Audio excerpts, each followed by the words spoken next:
ఈరోజు స్టోరీ మెక్సికన్లను భయభ్రాంతులకు గురి చేసిన సారా సరిత అనే ఇద్దరు అమ్మాయిల గురించి. ఈ స్టోరీని స్టార్ట్ చేసే ముందు అందరికీ ఒక చిన్న మనవి. స్టోరీ నచ్చినట్లయితే మన ఛానల్ని సబ్స్క్రైబ్ చేయడం మాత్రం మర్చిపోకండి. అలాగే లైక్ కూడా చేయండి. మీరు చేసే ఒక లైక్ మన ఛానల్ అభివృద్ధికి తోడ్పడుతుంది. ఇక ఆలస్యం చేయకుండా స్టోరీలోకి వెళ్ళిపోదాం. లియాన్ కాలిఫోర్నియాలో నివసించే 14 సంవత్సరాల అబ్బాయి. వాళ్ళ కుటుంబంలో చాలా ఆర్థిక సమస్యలు ఉన్న లియాన్ తల్లిదండ్రులు అతనికి ఎలాంటి ఇబ్బంది కలగకుండా చాలా ప్రేమగా పెంచారు. ఇక అనుకోకుండా ఒకరోజు లియాన్ తల్లిదండ్రులు ఒక యాక్సిడెంట్లో చనిపోతారు. దానివల్ల లియాన్ ఒంటరిగా మిగిలిపోతాడు. తనను పట్టించుకునేవారు ఎవ్వరూ ఉండరు. ఇక ఒకరోజు లియాన్ని దత్తత తీసుకోవడానికి ఒక కుటుంబం ముందుకు వస్తుంది. కాలిఫోర్నియా ప్రభుత్వ రూల్స్ ప్రకారం లియాన్ని వాళ్ళు దత్తత తీసుకుంటారు. కానీ లియాన్ తల్లిదండ్రులకు మరొక కుమారుడు కూడా ఉన్నాడు. అతని పేరు రోజర్. లియాన్ కంటే అతను 2 సంవత్సరాల పెద్దవాడు. కానీ రోజర్కి లియాన్ అంటే ఏమాత్రం ఇష్టం లేదు. కాబట్టి ప్రతి చిన్న విషయానికి లియాన్తో గొడవ పడేవాడు. ఒకరోజు రాత్రి రోజర్, లియాన్ ఇద్దరు ఇంట్లో ఒంటరిగా కూర్చున్నారు. ఎందుకంటే వారి తల్లిదండ్రులు 2 రోజుల బిజినెస్ పని మీద బయటకు వెళ్తారు. ఇక అవకాశాన్ని సద్వినియోగం చేసుకోవాలని రోజర్ తన ఇంట్లో ఫ్రెండ్స్తో పార్టీ చేసుకోవాలని నిర్ణయించుకుంటాడు. కానీ లియాన్ మాత్రం ఇంట్లో పార్టీ వద్దని అతన్ని ఆపడానికి చాలాసార్లు ప్రయత్నిస్తాడు. కానీ రోజర్ లియాన్ మాట వినడు. లియాన్ చేసేదేమీ లేక నిశ్శబ్దంగా లేచి తన గదిలోకి వెళ్తాడు. కొంత సమయం తర్వాత హాల్లో నుంచి పెద్దగా సౌండ్స్ వస్తూ ఉంటాయి. దీంతోపాటు చాలామంది డ్యాన్స్ చేస్తూ గట్టిగా అరుస్తున్న శబ్దాలు కూడా వినిపిస్తాయి. లియాన్కి అర్థమవుతుంది రోజర్ తను చెప్పినా వినకుండా ఇంటికి తన ఫ్రెండ్స్ని తీసుకువచ్చాడని, అలాగే పార్టీ కూడా చేసుకుంటున్నాడని. ఇక అవన్నీ పట్టించుకోకుండా లియాన్ తన గదిలో ఉండి ఒక బుక్ చదువుతూ ఉంటాడు. అదే సమయంలో లియాన్ రూమ్ డోరు ఎవరో తెరిచినట్టుగా శబ్దం వినిపిస్తుంది. ఇక మెల్లగా డోర్ తెరుచుకుంటూ ఉండగా ఆ డోర్ వెనకాల రోజర్ నిలబడి ఉంటాడు. ఇక అతన్ని చూసిన లియాన్, నువ్వు ఎందుకు ఇలా చేస్తున్నావని రోజర్తో అంటాడు. అప్పుడు రోజర్ మాట్లాడుతూ, నేను ఇన్ని రోజులు నీతో సరిగ్గా నడుచుకోలేదు కాబట్టి నన్ను క్షమించమంటూ వేడుకుంటాడు. అలాగే పార్టీలోకి నువ్వు రావాలని కోరుతాడు. అప్పుడు లియాన్ రోజర్ మాటలకి కొంత ఆశ్చర్యపోయినా అవన్నీ ఏమీ పట్టించుకోకుండా రోజర్ మీద నమ్మకంతో సంతోషంగా పార్టీలో కలిసిపోతాడు. ఇక కొంతమంది పిల్లలు పార్టీలో డ్యాన్స్ చేస్తూ ఉంటారు. మరికొందరు ఒకరితో ఒకరు మాట్లాడుకుంటూ ఉంటారు. అప్పుడు రోజర్ వచ్చి లియాన్ చేతి పట్టుకొని అతని గదిలోకి తీసుకువెళ్తాడు. ఇంకా కొంతమంది రోజర్ స్నేహితులు అక్కడ నిల్చొని ఉంటారు. అప్పటికే అక్కడున్న రోజర్ స్నేహితులు లియాన్ని చూసి వెకిలిగా నవ్వటం మొదలు పెడతారు. రోజర్ మాత్రం నిశ్శబ్దంగా ఉండమని వాళ్ళందరికీ చెబుతాడు. ఇక ఒక్కసారిగా అందరూ సైలెంట్గా అయిపోతారు. అప్పుడు లియాన్ అంటాడు, రోజర్, నువ్వు నా నుండి ఏం కోరుకుంటున్నావో నాకేం అర్థం కావడం లేదు. అసలు విషయం నేరుగా చెప్పమని రోజర్ని అడుగుతాడు. అప్పుడు రోజర్ స్నేహితుల్లో ఎన్నా అనే అమ్మాయి లియాన్తో మాట్లాడుతూ, నువ్వు నాతో గేమ్ ఆడతావా అని అంటుంది. ఇక అప్పుడు రోజర్ స్నేహితులు తనతో స్నేహం చేయడానికి ప్రయత్నిస్తున్నారని లియాన్ భావిస్తాడు. కాబట్టి లియాన్ వెంటనే అంగీకరిస్తాడు. ఇక వెంటనే కొంతమంది స్నేహితులు మంచం మీద కూర్చుంటారు. మరికొందరు రూమ్ చుట్టుపక్కల నిల్చుంటారు. రోజర్ మాత్రం ఒంటరిగా ఒకవైపు నిల్చుంటాడు. ఇక ఎన్నా జేబులో నుంచి ఒక చిన్న చెక్క పెట్టె తీసి అందులో నుంచి 2 కాయిన్స్ని తీస్తుంది. ఇప్పుడు మనం ఆడబోయే గేమ్ పేరు సారా సరిత అని చెప్పి లియాన్కి చెబుతుంది. ఇక ఈ గేమ్లో సారా సరిత అనే ఇద్దరు అమ్మాయిల ఆత్మలతో మనం మాట్లాడతాం. ఇక వాళ్ళను మనం ఏదైనా అడగవచ్చు, కానీ చాలా జాగ్రత్తగా ఈ గేమ్ ఆడాలని ఎన్నా లియాన్కి భయపెట్టే విధంగా చెబుతుంది. ఇక లియాన్ ఎన్నా మాటలు విని భయపడుతూ ఏం చేయాలో అర్థం కాక తన తలను అటు ఇటు కదుపుతాడు. ఇక ఎన్నా ఆ గేమ్స్ రూల్స్ చెప్పడం ప్రారంభిస్తుంది. ఈ 2 కాయిన్స్లో ఒకటి నీ దగ్గర ఉంటుంది, ఒకటి నా దగ్గర ఉంటుంది. ఇక మనం ఇద్దరం ఒకేసారి ఈ కాయిన్స్ని స్పిన్ చేస్తాం.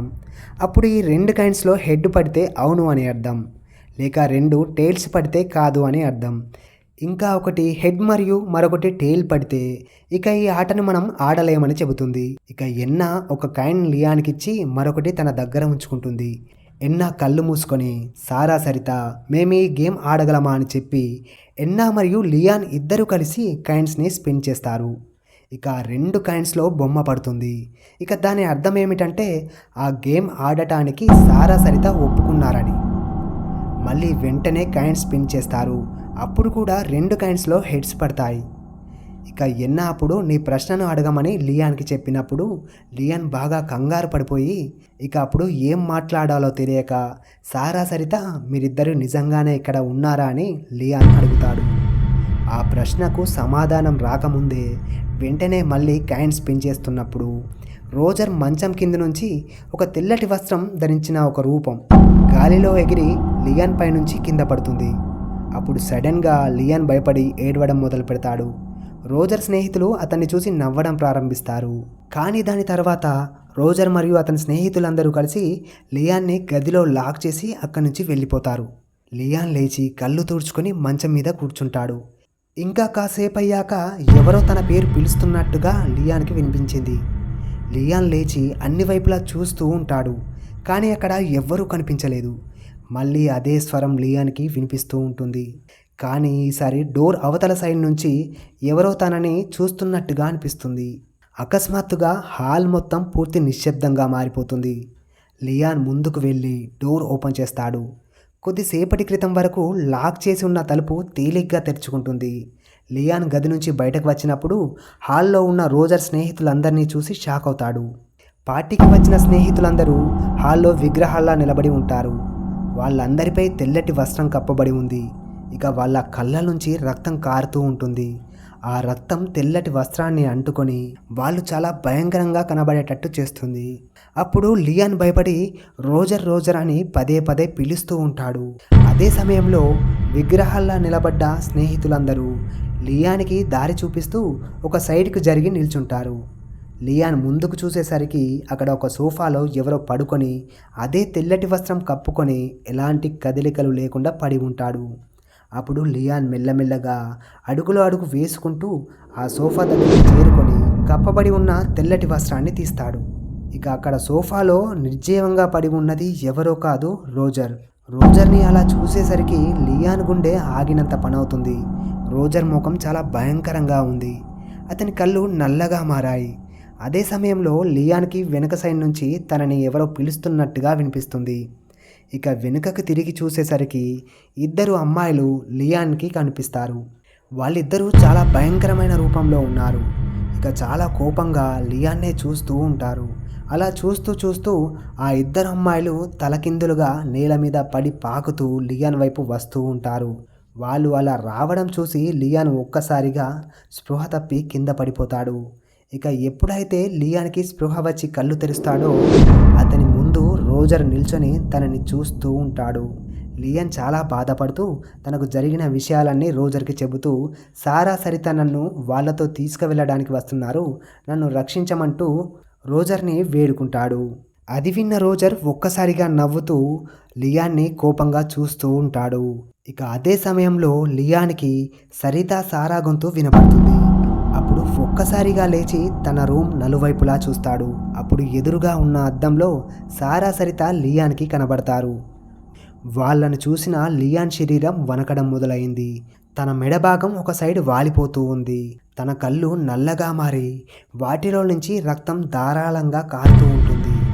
అదంతా చూసిన రోజర్ తన అమ్మా నాన్నలకి ఫోన్ చేస్తూ ఉంటాడు. కానీ ఫోన్ చేస్తున్న సమయంలోనే లియాన్ బెడ్ మీద పడిపోయి నిస్సహాయ స్థితిలో తన ఊపిరిని వదిలేస్తాడు. లియాన్ మరణం తర్వాత రోజర్ తల్లిదండ్రులు లియాన్ గురించి ఆలోచిస్తూ చాలా బాధపడుతూ ఉంటారు. ఇక ఆ రోజు రాత్రి ఏం జరిగిందని లియాన్ తల్లిదండ్రులు రోజర్ని అడిగితే రోజర్ మౌనంగా తనలో తాను ఆలోచించుకుంటూ ఇలా అనుకుంటాడు. స్నేహితులందరితో ఇంట్లో పార్టీ చేసుకున్న విషయం, అలాగే తన ఫ్రెండ్ ఎన్నా లియాన్తో సారా సరిత గేమ్ ఆడిందని చెబితే రోజర్ తల్లిదండ్రులు ఎలా రియాక్ట్ అవుతారో తెలియక రోజర్ ఒక బొమ్మలా నిల్చొని అలాగే ఉండిపోతాడు. లియాన్ ఇంత హఠాత్తుగా ఎలా చనిపోయాడో ఇప్పటి వరకు రోజర్కి కూడా అర్థం కాదు. కానీ రోజర్ తనలో తాను చాలా భయపడుతూ ఉంటాడు. ఎందుకంటే లియాన్ని ఎగతాళి చేసేందుకు ఆడుతున్న ఆట కారణంగా లియాన్ చనిపోతాడు కాబట్టి. సారా సరిత ఆత్మలు తన ఇంట్లో తిరుగుతున్నాయని రోజర్కి అనిపించడం మొదలైంది. ఒకరోజు రోజర్ నిద్రపోతున్నప్పుడు రోజర్ని లియాన్ పిలిచినట్టుగా అనిపిస్తుంది.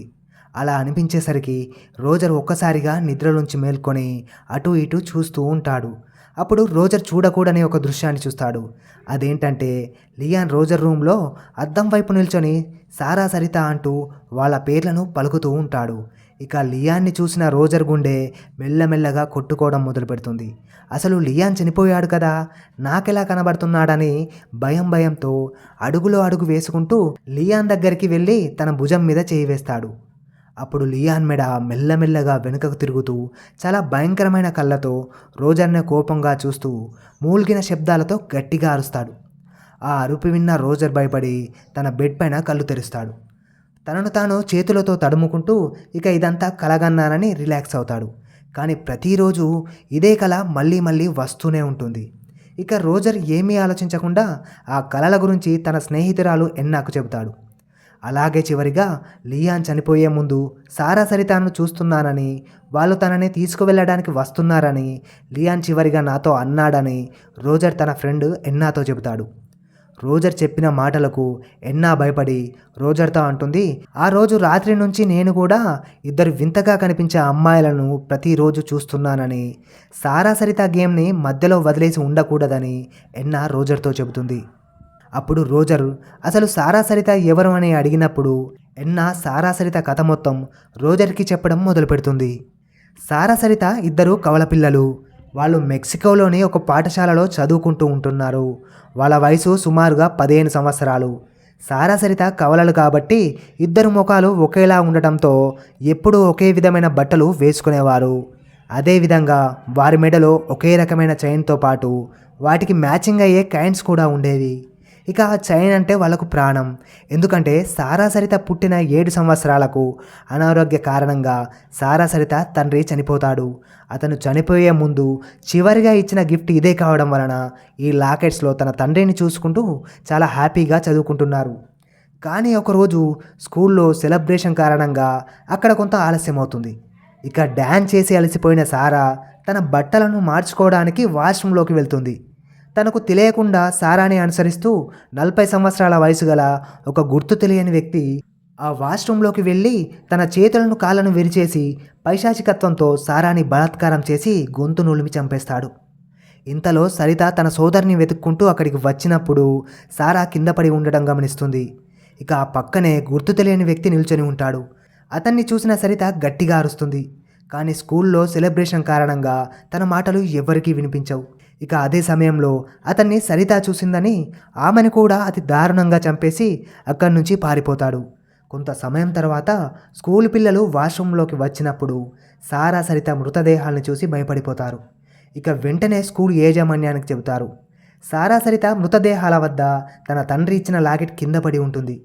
అందులో ఒకటి హెడ్ పడి ఉంటుంది, మరొకటి టేల్స్ పడి ఉంటుంది. ఇక సంఘటన జరిగిన కొన్ని రోజుల తర్వాత గుర్తు తెలియని 40 సంవత్సరాల వయసు గల ఒక వ్యక్తి మృతదేహం అదే వాష్రూమ్లో పడి ఉంటుంది. సారా సరిత పోస్ట్ మార్టం రిపోర్టు ప్రకారం అతని ఫింగర్ ప్రింట్స్ మిగిలిన ఆధారాలు అతనితో మ్యాచ్ అవుతాయి. అప్పుడు అందరూ నమ్ముతారు సారా సరిత ఆత్మలు ఇంకా ఈ లోకంలోనే ఉన్నాయని. అలాగే అప్పటి నుంచి అక్కడి ప్రజలు సారా సరిత ఆత్మలు ఆ కాయిన్స్లోనే దాగి ఉన్నాయని నమ్మడం ప్రారంభించారు. ఇంకా ఎవరైనా ఆ కైన్స్ సాయంతో వాళ్ళను పిలవాలని అనుకున్నప్పుడు వాళ్ళు ఆ కైన్స్ ద్వారా వారితో మాట్లాడతారని అక్కడ ప్రజలు నమ్మేవారు. అలాగే ఆ గేమ్ ఒకసారి ఆడడం ప్రారంభించిన తర్వాత సారా సరిత అనుమతి లేనిదే ఆ గేమ్ని ఎండ్ చేయడం కుదరదని ఎన్ఆర్ రోజర్తో చెబుతుంది. ఇక ఇదంతా విన్న రోజర్ మరొకసారి సారా సరిత గేమ్ ఆడి వాళ్ళను పిలవాలని అనుకుంటాడు. ఇంకా ఈ ఆటను ఇంతటితో ముగించాలని రోజర్ ఎన్నాతో చెబుతాడు. ఇక వీరిద్దరూ కలిసి సారా సరితను మరొకసారి పిలవడం ప్రారంభిస్తారు. మొదటిగా సారా సరిత, మేము ఈ గేమ్ ఆడటానికి మీరు ఒప్పుకుంటున్నారా అని ఎన్నా మరియు రోజర్ ఇద్దరూ కలిసి వాళ్ళ చేతిలో ఉన్న కాయిన్స్ని స్పిన్ చేస్తారు. అప్పుడు ఆ 2 కాయిన్స్లో హెడ్స్ పడుతుంది. ఇక దీని అర్థం ఏమిటంటే సారా సరిత ఈ గేమ్ ఆడటానికి ఒప్పుకున్నారని. దాని తర్వాత మరొక ప్రశ్న అడుగుతూ కాయిన్స్ని స్పిన్ చేస్తారు. సారా సరిత, నిజంగానే మీరిద్దరూ హత్యకు గురయ్యారా అని అడుగుతారు. దానికి సమాధానంగా ఆ 2 కాయిన్స్లో కూడా హెడ్స్ పడుతుంది. అంటే సారా సరిత నిజంగానే హత్యకు గురయ్యారని అర్థం. అప్పుడు రోజర్ ఏమీ ఆలోచించకుండా లియాన్ని కూడా మీరే హత్య చేశారా అంటూ మళ్ళీ కాయిన్స్ని స్పిన్ చేస్తారు. దానికి సమాధానంగా 2 కాయిన్స్లో టేల్స్ పడుతుంది. దానికి అర్థం ఏంటంటే సారా సరిత ఈ హత్య చేయలేదని. అప్పుడు రోజర్ ఎన్నా ఆ సమాధానం చూసి చాలా ఆనందపడతారు. 2 నిమిషాల తర్వాత చాలా ప్రశాంతంగా ఉన్న ఆ రూమ్ ఒక్కసారిగా వైబ్రేట్ అవుతుంది. అప్పుడు అకస్మాత్తుగా రోజర్ ఎన్నా ఉన్న రూమ్లో లైట్లు బ్లింక్ అవ్వడం మొదలవుతుంది. ఇక ఉన్నట్టుండి ఎవరో నవ్వినట్టుగా రోజర్ మరియు ఎన్నాకు వినబడుతుంది. అలా చూస్తుండగానే అక్కడ ఉన్న 2 కాయిన్స్ గాల్లోకి ఎగిరి స్పిన్ అవుతూ కింద పడతాయి. ఇక అంతలోనే లైట్స్ బ్లింక్ అవ్వడం ఆగిపోతుంది. అలాగే నవ్వుతున్న శబ్దాలు కూడా ఆగిపోతాయి. అంతా నార్మల్గా ఉంటుంది. అప్పుడు కింద ఉన్న కాయిన్స్ చూసిన రోజర్ ఎన్నాకు గుండె పగిలినంత పని అవుతుంది. ఎందుకంటే ఆ 2 కాయిన్స్లో టైల్స్ పడి ఉంటుంది.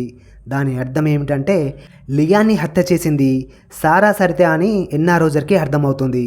అప్పుడు వాళ్ళు ఒకరి ముఖాలు ఒకరు చూసుకుంటూ ఒళ్ళంతా చెమటతో భయంగా ఈ గేమ్ని ఇక్కడితో ముగిద్దామని రోజర్ ఎన్నా కాయిన్స్ని స్పిన్ చేస్తారు. కానీ ఆ కాయిన్స్లో టైల్స్ మాత్రమే పడుతుంది. అంటే సారా సరితకు ఈ గేమ్ ఇక్కడితో ఆపడం ఇష్టం లేదని. అయినా రోజర్ మళ్ళీ తిరిగి ప్రయత్నిస్తూనే ఉంటాడు. కానీ ఎన్నిసార్లు ప్రయత్నించినా కూడా అందులో టైల్స్ మాత్రమే పడుతుంది. ఇంకా అప్పుడు ఎన్నా భయపడి వెంటనే అక్కడి నుంచి బయలుదేరి తన ఇంటికి వెళ్తుంది. ఇక రోజర్ ఒంటరిగా మిగిలిపోతాడు. తనకు జరిగిన సంఘటనని ఎవరికి చెప్పాలో అతనికి అర్థం కాదు. ఇక తనకు తానే లోపల కృంగిపోతూ ఉంటాడు. ఇక ఇదంతా జరిగిన 2 రోజుల తర్వాత సారా సరిత ఈ గేమ్ని రోజర్ ఎన్నాతో ఆడటం విరమించుకుంటారు. ఎందుకంటే 3వ రోజు ఉదయం ఎన్నా రోజర్ శవాలు లియాన్ చనిపోయిన సంఘటనా స్థలాల్లో పడి ఉంటాయి. కాబట్టి ఫ్రెండ్స్, మనకు తెలియని వాటి గురించి తెలుసుకోవడం మంచిది. తొందరపాటు నిర్ణయాలతో మన ప్రాణాలు మాత్రమే కాకుండా అమాయకుల ప్రాణాలు కూడా పోయే అవకాశం ఉంది. ఓకే ఫ్రెండ్స్, ఈ స్టోరీ మీకు నచ్చినట్టయితే మన ఛానల్ని సబ్స్క్రైబ్ చేయడం మాత్రం మర్చిపోకండి. Love you all.